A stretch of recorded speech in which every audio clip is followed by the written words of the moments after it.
Unending love have you shown your people, the house of Israel. Torah and mitzvot, laws and precepts have you taught us. When we lie down and when we rise up, we will reflect on the meaning of your laws and rejoice in your words. Rejoice in the words of your Torah and in your mitzvot forever. On them we will meditate day and night, for they are our life and the length of our days. May your love never depart from us. We praise you, O God. We love your people, Israel. And now we're on page 94 for the Shema. I think I'll stand up since I can. Shema Yisrael, Adonai Eloheinu, Adonai Echad.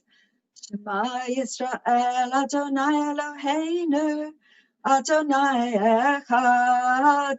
Shema Yisrael, Adonai Eloheinu, Adonai Echad. Shema Yisrael, Adonai Eloheinu, Adonai Echad. Baruch Shem Kavod Malchuto, Leolam Vaed. Baruch Shem Kavod Malchuto, Leolam Vaed. Shema Yisrael, Adonai Eloheinu, Adonai Echad. Shema Yisrael, Adonai Eloheinu, Adonai Echad. ואהבת את אדוני אלוהיך בכל לבבך ובכל נפשך ובכל מאודיך. והיו הדברים האלה אשר אנוכי מצווך היום על לבביך. ושיננתם לבניך ותברת בם, בשבתך בביתך, ובלכתך בדרך, ובשוכבך ובקומך. וקשרתם לאות על ידיך, והיו לטוטפות בין עיניך. וכתבתם על מזוזות ביתך ובשעריך.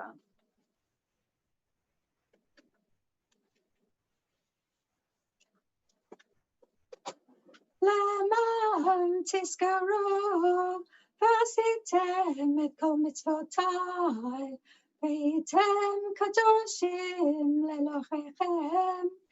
אני אדוני אלוהיכם, אשר הוצאתי אתכם מארץ מצרים, להיות לכם לאלוהים. אני אדוני אלוהיכם. Now, I'm just going to do what Renee does and see who's here.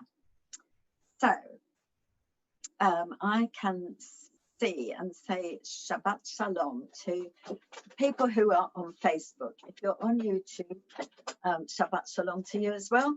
Then I can see Janet, Sarah, Louisa, Sandra number 1, Philip, Hyman, Jill, Deborah, Michelle, I don't know you, but welcome. Sybil, Tina, Emmy, how lovely to see you. Julie, Anna, I don't know you, but welcome. Maxine, welcome. Fiona, lovely to see you from afar. Kingston Liberal Synagogue, that might be Rebecca. Hi, Rebecca. Ray, Stone, Christine, hello, Christine, James, and Lisa, my lovely friend. So, Shabbat Shalom, everybody. Lovely to see you. And I hope this won't be too disjointed. So, we are on the middle of page 95. All this we hold to be true and sure.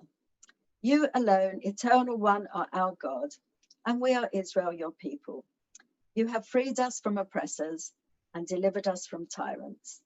You led us out of Egypt, forever to serve you in freedom. When we witnessed your power, we praised your name and gave thanks. Willingly, we accepted your rule. Then, full of joy, we sang together. מי כמוך באלם אדוני, מי כמוך נדע בקודש, נורא תהילות אוסף אליו, נורא תהילות אוסף אליו. אדוני ימלוך לעולם ועד, אדוני ימלוך לעולם ועד, אדוני ימלוך לעולם ועד. We are over the page onto 96. And it has been said, the Eternal One has delivered Jacob and redeemed us from the hand of one stronger than ourselves. We praise you, O God, Redeemer of Israel. We're going to go over to page 97 to the Amidah. As I said, I was going to skip a few bits to make space for a reading later, although I'm quite sure that none of you are going to a nightclub after the service on this occasion. So, page 97, and please stand up if you'd like to.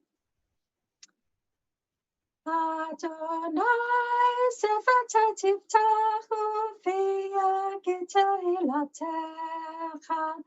Eternal God, open my lips that my mouth may declare your praise. Baruch atah Adonai, Eloheinu v'Elohei Avotenu v'Imotenu, Elohei Abraham, Elohei Yitzchak, v'Elohei Yaakov, Elohei Sarah, Elohei Rivka, Elohei Rachel, v'Elohei Leah, Ha'el Hagadol, Hagibor v'Hanora, El Elyon, Gomel Chasadim Tovim, v'Konei Hakol, v'Zocher Chasdei Avot v'Imachot, U'Mevi Geula Livnei v'Neihem, L'Ma'an Shemo ba'Ahava, Melech Ozer U'Masher U'Magen, Baruch atah Adonai, Magen Abraham v'Ezrat Sarah. Atah Gibor Le'olam Adonai, Machayei Meitim, Atah Rav Lahoshia. Mashiv HaRuach U'Morid HaGeshem, Mazriach HaShemesh U'Morid HaTal. Mechalkel Chayim b'Chesed, Machayei Meitim b'Rachamim Rabim, Somek Noflim v'Rofei Cholim, U'Matir Asurim, U'Makayem Emunato L'Shenei Afar, V'Chamocha Ba'al Gevurot, U'Midor Melech, Melech Meimit U'Makayeh, U'Matzmiach Yeshua. Ne'aman atah l'chayot meitim, Baruch atah Adonai, Machayei hameitim. Kadosh atah v'nora shemecha, v'ein lanu Eloha mibaladecha, Baruch atah Adonai, Ha'el HaKadosh. Please join in with me in English. We thank you, O God, for this Sabbath day, which calls us to a closer communion with you. Though you are near to us at all times, you reveal your presence most clearly when we direct our thoughts towards you in worship and meditation. In you, O God, our humanity is exalted. You are our life. From you come its greatness, its power, its beauty. Establish in us, we humbly pray, a devotion to you that shall be firm in all the circumstances of life. May this service renew in our hearts the sense of your presence and bring us peace. And then we're going to sing for Shamru.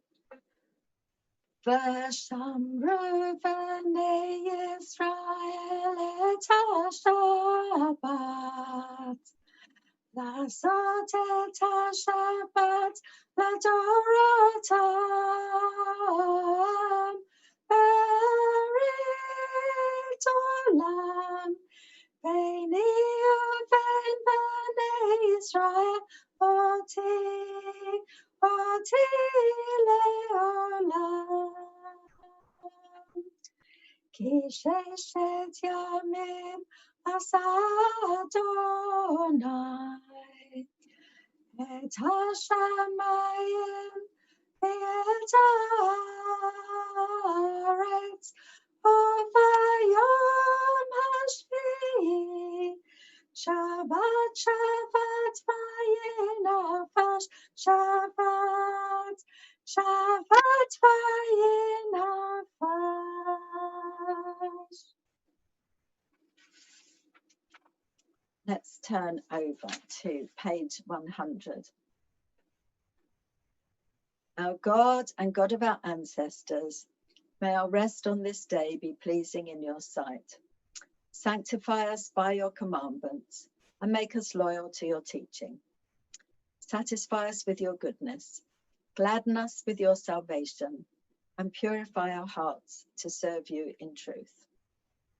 In your gracious love, eternal one, let the holiness of your Sabbath enter our hearts, and may all Israel who hallow your name be exalted by its peace.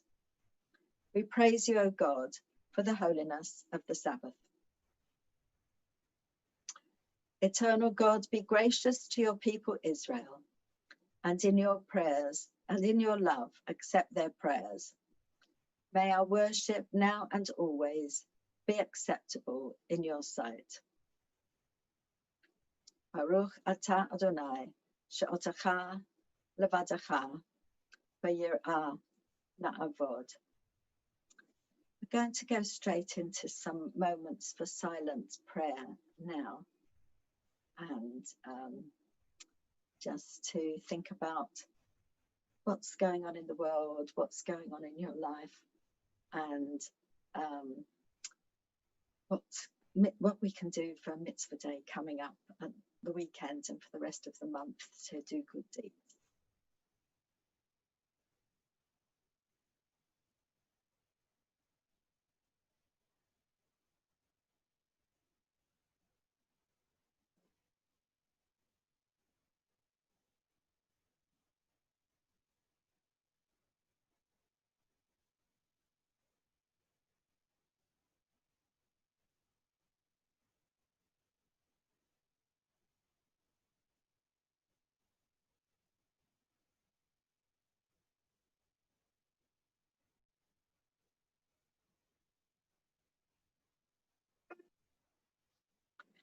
Yehayu l'ratzon, imrefi, v'hegyon libi lefanecha.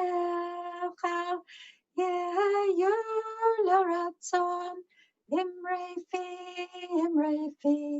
v'hegyon libi lefanecha. Adonai Tzuri, Adonai Tzuri, Adonai Tzuri v'goali. Adonai Tzuri, Adonai Tzuri, Adonai Tzuri v'goali. So, I said I wanted to read something with you, which I'm hopefully going to put up on the screen in a moment. I wanted tonight particularly to read something by Rabbi Jonathan Lord Sachs, who died this week, and you've probably read and heard any number of obituaries. And I just want to start with my one Jonathan Sachs anecdote, because the only time I think I was ever in a room with him was when I booked for Jewish Book Week. I was several years ago. I booked tickets for with a friend to a discussion between Jonathan Sachs, not sure if he was a lord at the time, and Steven Pinker. Steven Pinker, if you don't know, is a Canadian psychologist who's written a great many very interesting and readable books about psychology. he is Jewish, but he's also made it well known that he's an atheist. So I thought, well, this is going to be a fascinating discussion with maybe a bit of sparks flying between a chief rabbi and an atheist. And I turned out to be wrong, because Jonathan Sacks began by blessing Steven Pinker with a bracha, a blessing, which you can actually find on page 548, if you've got your prayer book, right at the top, because there is a blessing designed specifically for seeing a scholar distinguished in secular learning. And the English of it goes, if you haven't got it there, begins Baruch Atah Adonai, of course, but it's, we praise you, eternal God, sovereign of the universe, for you impart of your wisdom to human beings. And then it turned out that actually they both read each other's books, and they were both quite impressed with each other's work in different spheres. So that was quite amusing. But so I wanted to read, I thought I would read one of the things that he'd written about this week's Torah portion, which is called Chaye Sarah.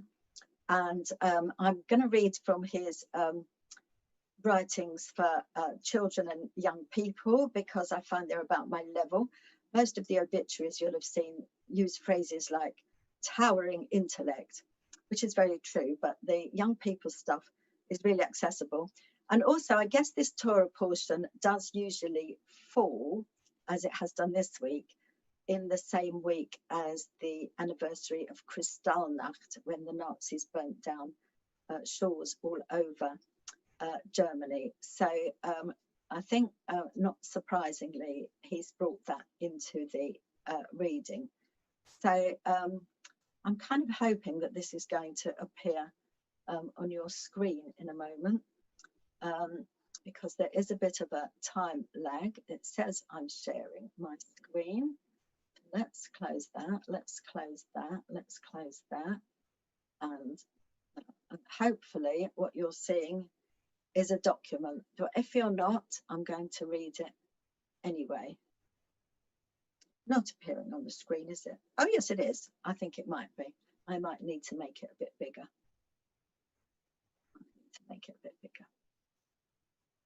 That's much better, isn't it? Okay, here we go. This week's parasha has three main stories. The first discusses how, after his wife Sarah's death, Abraham bought a field with a cave to bury her. This is the cave of Machpelah today in Hebron. This was the first piece of the land of Israel to be owned by the Jewish people. Disputed now, of course. The second story tells how Abraham's servant searched for a wife for Isaac. The servant understood that he must find a woman who lived by the same values as Abraham and his household. And so when Rebecca showed him chesed, loving kindness, by bringing him and his camels water, he knew he'd found the right partner for Isaac. And the third and final story describes the end of Abraham's life and his death. He remarried after Sarah's death, 6 more children, and finally died peacefully at the age of 175. Let's skip the question to ponder. So the first sentence of this week's Parshat Chaye Sarah is, Sarah's lifetime was 127 years, the years of Sarah's life. Rashi, who's a rabbi of, I think, the 10th century, makes a strange comment on the seemingly unnecessary extra phrase, the years of Sarah's life. He says the word years is repeated and without a number to indicate that all her years were equally good. Now, how could anybody say that the years of Sarah's life were equally good? She had so many challenging episodes. Twice, first in Egypt and then in Gerar, she was asked by Abraham to say that she was his sister rather than his wife, and was then taken into a royal harem. There were many years when, despite God's repeated promise that she would have many children, she was infertile. There was the time when she persuaded Abraham to take her handmaid Hagar and have a child by her so that he could be a father, which caused her great emotional pain. And then, of course, although it doesn't say so here, Abraham took her son up a mountain with a view to possibly slaughtering him. So how could Rashi say that all of Sarah's years were equally good? The Torah is similarly puzzling with its description of Abraham. Immediately after he buys the burial plot for Sarah, the Torah says, Abraham was old, well advanced in years, and God had blessed Abraham with everything. 7 times God had promised Abraham the land of Canaan. Yet when Sarah died, he didn't own a single plot of land in which to bury her, and had to go through an exhausting and humiliating negotiation with the Hittites to buy a small piece of land. So how can the Torah say that God had blessed Abraham with everything? Equally confusing is the Torah's description of Abraham's death. At the end of the Parsha, Abraham breathed his last and died at a good age, old and satisfied, and he was gathered to his people. Abraham had been promised that he would become the father of many nations and that he would inherit the land, but he didn't live to see these promises fulfilled. So how can we imagine that he was satisfied at the end of his life? The answer for both Sarah and Abraham is that to understand a death, we have to understand a life. Friedrich Nietzsche, a 19th century German philosopher, said, "He who has a why in life can bear almost any how." It was Sarah and Abraham's sense of destiny and calling that gave their lives purpose and allowed them to survive the difficult times and even the unfulfilled goals at the end of their lives. Because they had faith that the journey was not yet over, they died satisfied that they had played an important part and taken the first steps for their future family.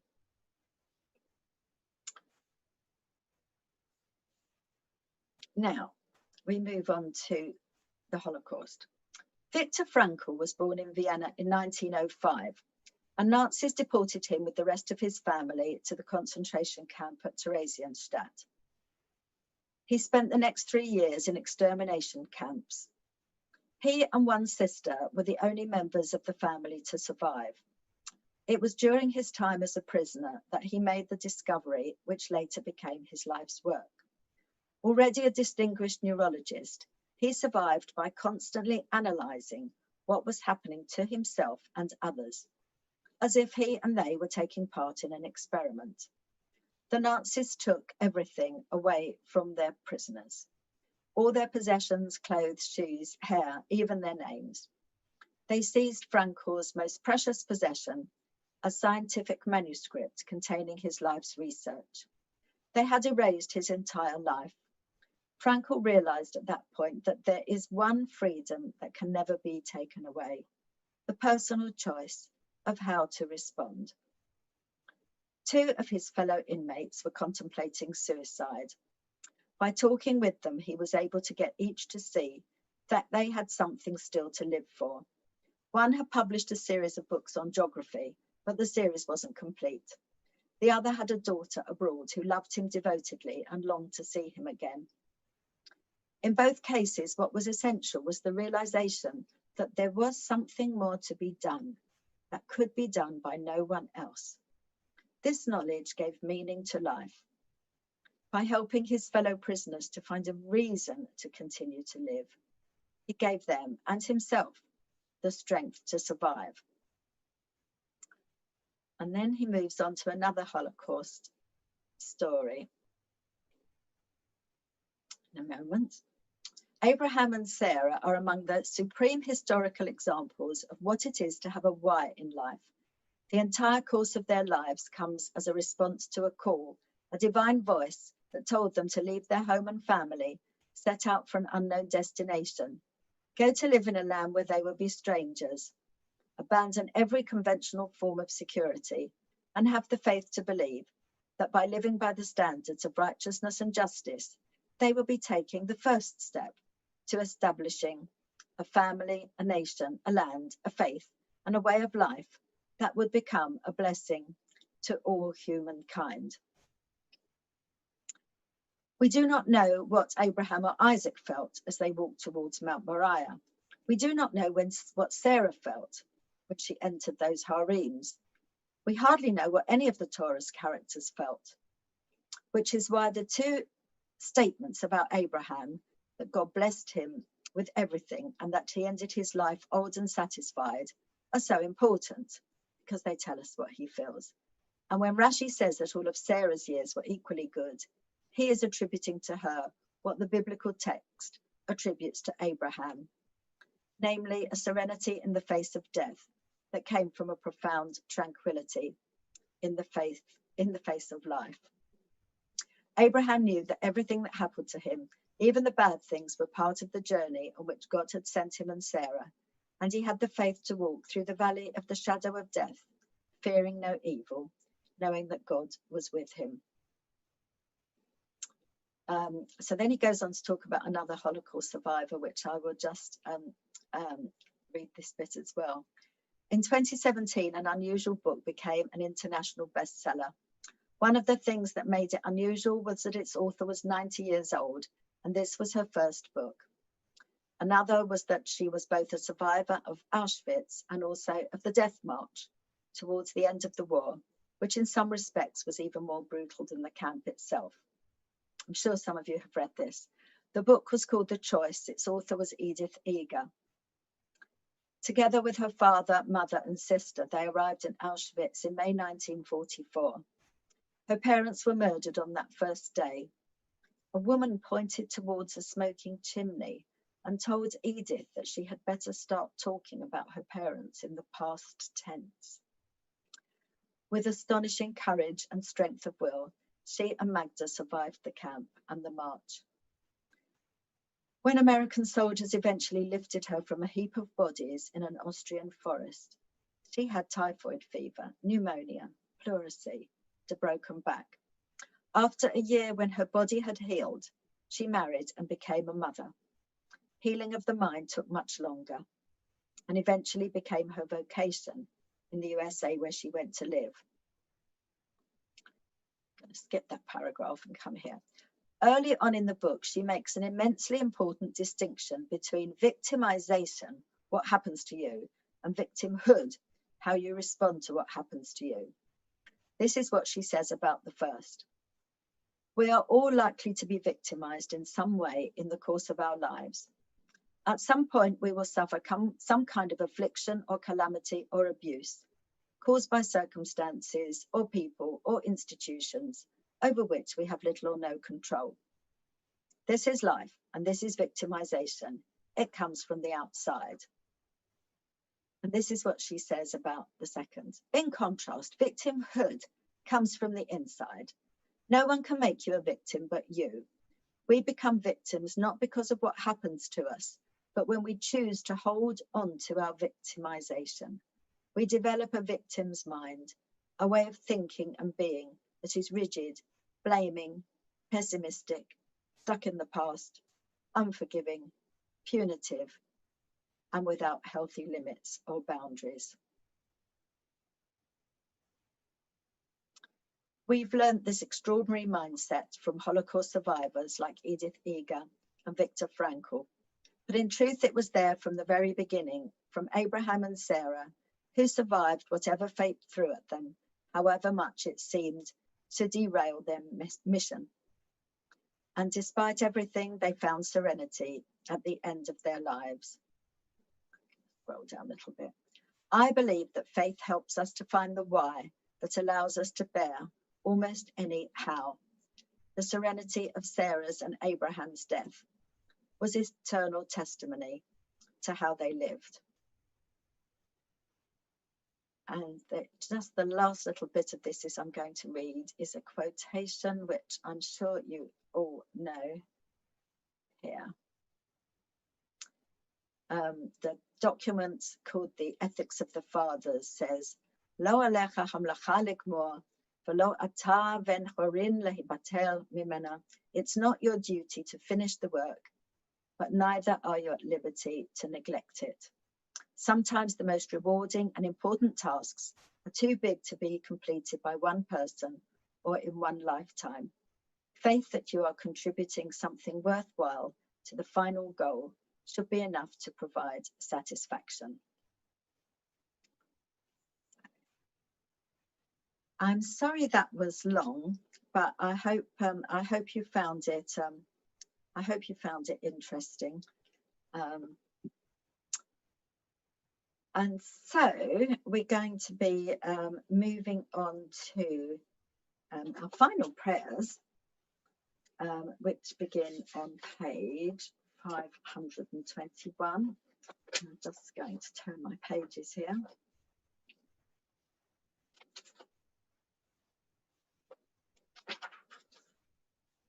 Should have had a bookmark. There we go.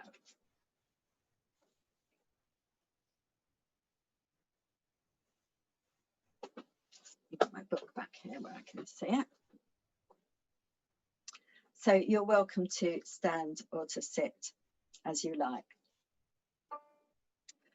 Aleinu לשבח לאדון הכל, לתת גדולה ליוצא בראשית, אשר שמחנו לייחד את שמו, וגורלנו להמליך מלכותו, ואנחנו קוראים משתחווים ומודים לפני מלך מלכי המלכים, הקדוש ברוך הוא, שהוא נוטה שמיים ויוסד את הארץ, ומושב יקרו בשמיים ממעל, ושכינתו זו בגבהי מרומים.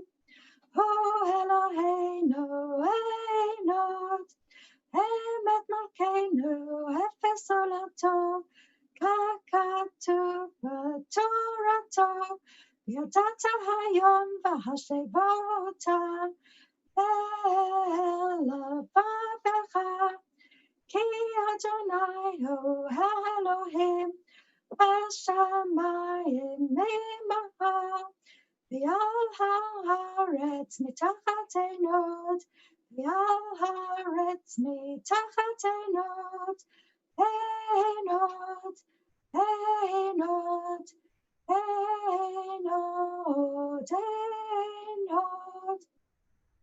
Let's read together on the top of page 521. Trusting in you, eternal God, we hope soon to behold the glory of your might, when false gods will vanish from our hearts and idolatry cease forever. Help us to perfect the world by bringing it under your unchallenged rule, when all will invoke your name, relinquish evil, and turn to you alone. May all who dwell on earth come to know that to you every knee must bend and every tongue swear loyalty. Before you let them humble themselves, and to your glorious name let them give honor.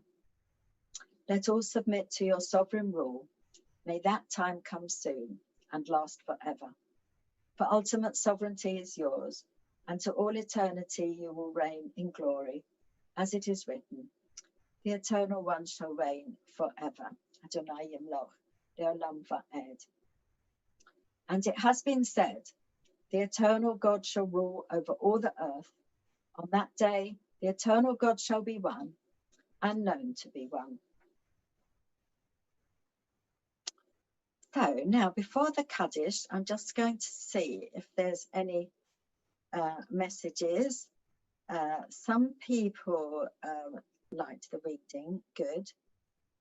Okay. Anybody else arrived? Marta, Shabbat Shalom, Marta.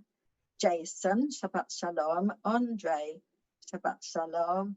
Mera, Shabbat Shalom. Liz and Seymour, Shabbat Shalom.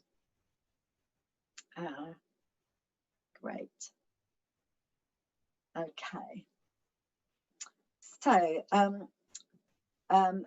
yard sites tonight we have Frank Kelly, father of Seymour, wishing you long life, Seymour, because I can see that you're with us. Father of Seymour and father-in-law of Liz and grandparents of Joshua and Ethan.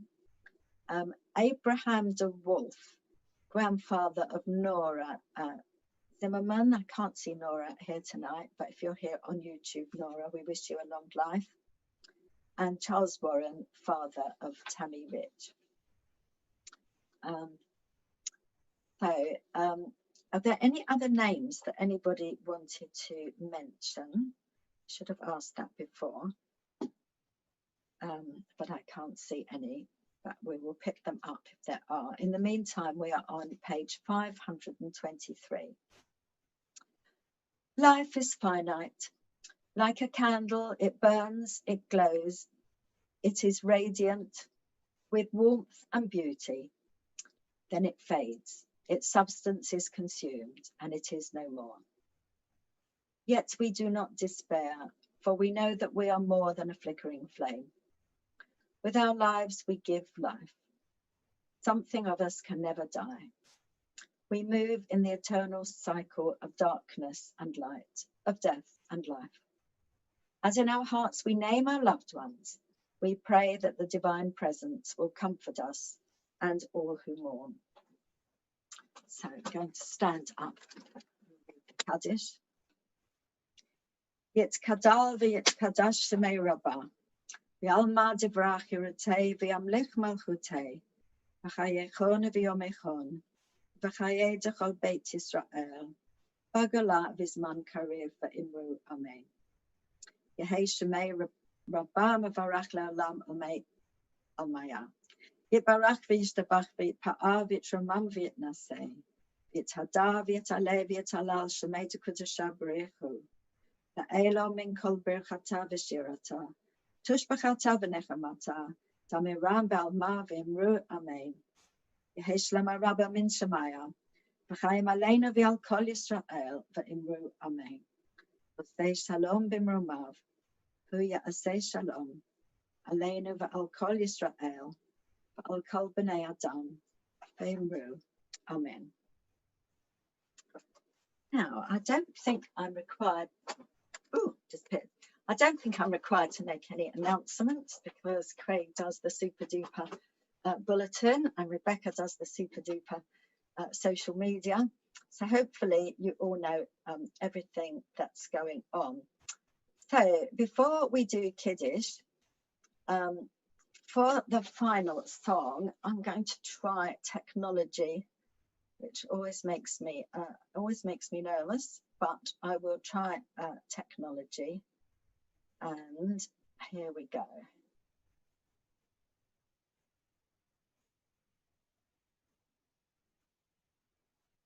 Hopefully you're going to see and hear.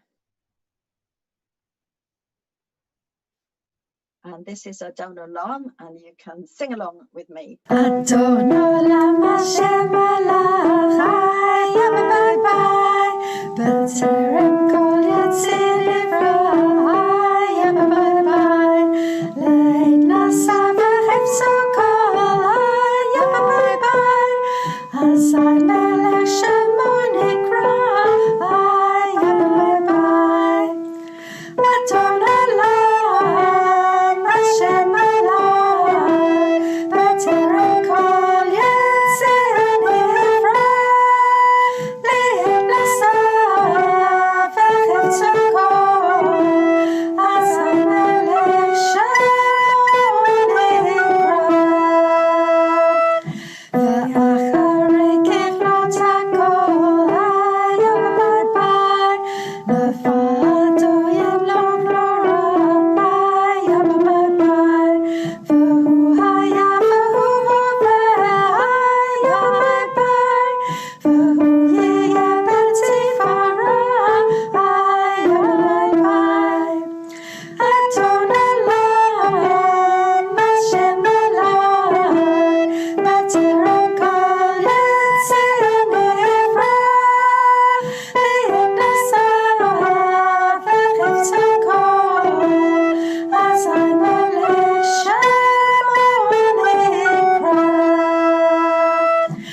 see I've had my hair cut since I made that video.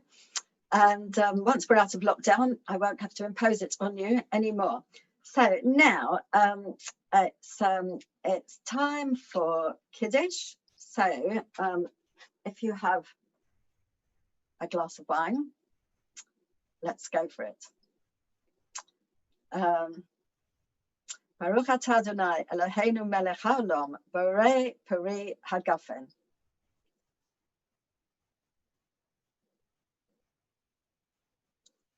Okay, and coming up here is my here's my challah cover, under which I have my challah. I know lots of people have been making challahs recently, which is great. So, Baruch atah Adonai Eloheinu melech haolam hamotzi lechem min haaretz. Amen. To break a little piece off to nibble, but maybe I won't do it on screen. I'll be like Nigella and who's the other one? Delia. They don't eat on screen. So that's it, everybody. Shabbat shalom. It's nearly 8:30. Enjoy the rest of your evening, as they say, and see you all soon. And hopefully we'll all be vaccinated soon and back in KLS. Shabbat shalom.